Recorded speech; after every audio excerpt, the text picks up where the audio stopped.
नमस्कार, मैं हूं जर्नलिस्ट राजन। दोस्तों, एक बार फिर से मैं हाजिर हूं अनुराग यादव केस से जुड़ी हुई अपडेट को लेकर के, क्योंकि लगातार पिछले कुछ दिनों से जब मैं और खबरें लगा रहा था तो उस पे भी ये कमेंट लगातार लोग कर रहे हैं कि अनुराग यादव के केस में क्या अपडेट है, उसकी जानकारी उपलब्ध कराइए। हालांकि अनुराग के केस में ऐसा कुछ नहीं था बहुत ज्यादा जो कि आपको बताया जाए, लेकिन आज जो कुछ महत्वपूर्ण है उसे मैं आप लोगों से जरूर शेयर करना चाहूंगा। जी हाँ, क्योंकि अभी तक स्थितियां वैसी ही चल रही थी, लेकिन ये जो दिसंबर महीना आने वाला है ये काफी तरीके से महत्वपूर्ण होने वाला है अनुराग यादव के केस को लेकर के। इसमें 3 चीजें हैं जो अहम है, जिनके बारे में मैं आपको जानकारी दूंगा आज, क्योंकि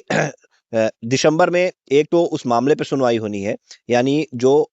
फास्ट ट्रैक कोर्ट में मामला चल रहा है लालता लालमोहन रमेश को लेकर के, जो अनुराग की हत्या का जो मुकदमा दर्ज हुआ है, उसमें जो है दिसंबर में क्या कुछ होने वाला है उसकी मैं आपको जानकारी दूंगा। साथ ही जो अ, हत्यारों का वो मकान है जिसे जमींदोज होना है, जिसको लेकर के तहसीलदार के आदेश के बाद जिलाधिकारी के न्यायालय में यानी जिला मजिस्ट्रेट के यहाँ जो है पूरा केस चल रहा है, और हाईकोर्ट से जो वो डायरेक्शन भी लेकर के एक आया कि किस तरह से इसमें सुनवाई हो जानी चाहिए, स्थगन आदेश पे सुनवाई हो जानी चाहिए, और जो अपील उसने लगाई उसमें भी 6 महीने के अंदर सुनवाई हो जानी चाहिए। लालता ने जो डायरेक्शन लाया, तो उसमें अगर क्या कुछ होना है उसकी जानकारी मैं आपको दूंगा। लेकिन उसके पहले अनुराग के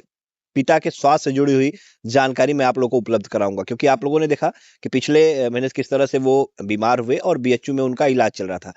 काफी क्रिटिकल कंडीशन उनकी थी। पूर्व सांसद धनंजय सिंह भी उनको देखने को पहुंचे हुए थे, और तमाम लोगों ने जो है उस परिवार की आर्थिक मदद भी की, और ये मदद ही रही जो कि उस परिवार को इस दुख की घड़ी में लड़ने में सहायता मदद करा चलती आई।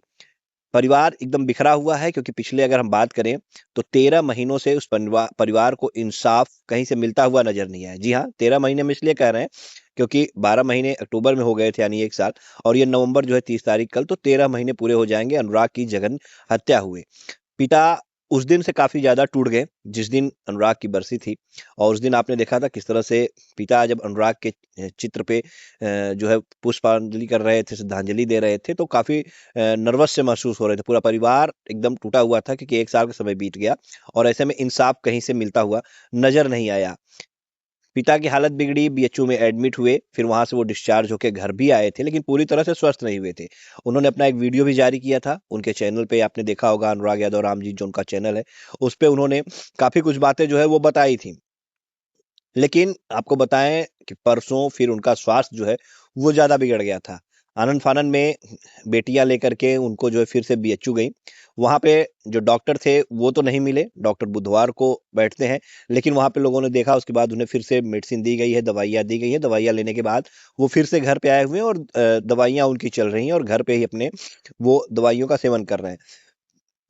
स्थिति उनकी ज़्यादा खराब है, क्योंकि आपको पता है कि उनके लीवर में समस्या है, और साथ ही पीलिया उनका जो है वो ठीक होने का नाम नहीं ले रहा है। तो ऐसे में वो काफ़ी परिवार जो है वो टूट सा गया है, बिखर सा गया है, और परिवार में कोई ऐसा है भी नहीं जो कि उन्हें लेकर के दौड़े धूपे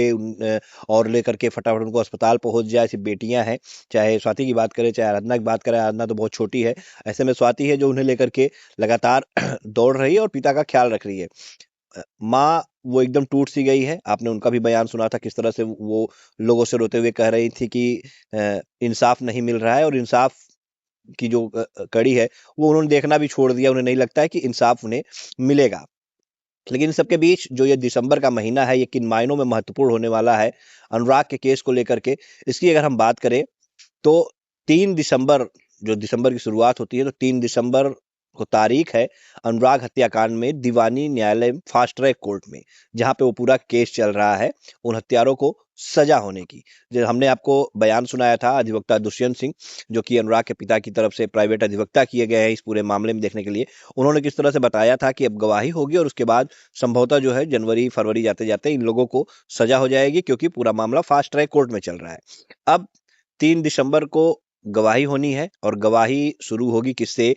अनुराग के बड़े पिता के लड़के जो रामजस यादव हैं, जो वकील हैं, जिन्होंने पूरी तहरीर जिनकी तहरीर पे ये पूरा मुकदमा जो है वो दर्ज हुआ है उन हत्यारों के खिलाफ, तो सबसे पहले उनकी गवाही होनी है। उनकी गवाही होगी, उसके बाद बहनों की गवाही होगी, उसके बाद पुलिस ने जो विवेचना की है उन लोगों की गवाही होगी, उसके बाद जो है इन लोग को सजा सुनाई जाएगी। तो गवाही का सिलसिला 3 दिसंबर से शुरू होने वाला है, और 3 दिसंबर को अनुराग के बड़े पिताजी के लड़के को गवाही देनी है। अब इस पे नजर रहेगी कि उस दिन क्या कुछ होता है, गवाही होती है या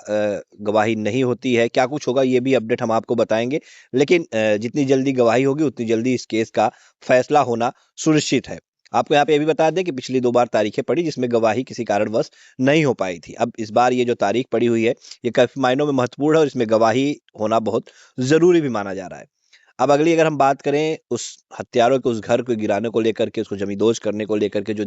जिलाधिकारी के न्यायालय में मामला चल रहा है, यानी जो तहसीलदार के आदेश होने के बाद लालता ने अपील कर दी, एक तो स्थगन की, यानी तहसीलदार के आदेश को रोक की और फिर से अपनी फाइल को सुनवाई की जो जिलाधिकारी के यहाँ उसने डाला है, उस पे जो है 10 तारीख पड़ी हुई, यानी 10 दिसंबर को उस पे सुनवाई होगी। अभी 26 नवंबर को तारीख थी, उसके बाद आप बता दें 27 नवंबर की डेट दे दी गई। लेकिन चूंकि आपको पता है कि अभी एसआईआर का मामला चल रहा है जिसके चलते जिलाधिकारी और तमाम अधिकारी भी इसमें व्यस्त हैं,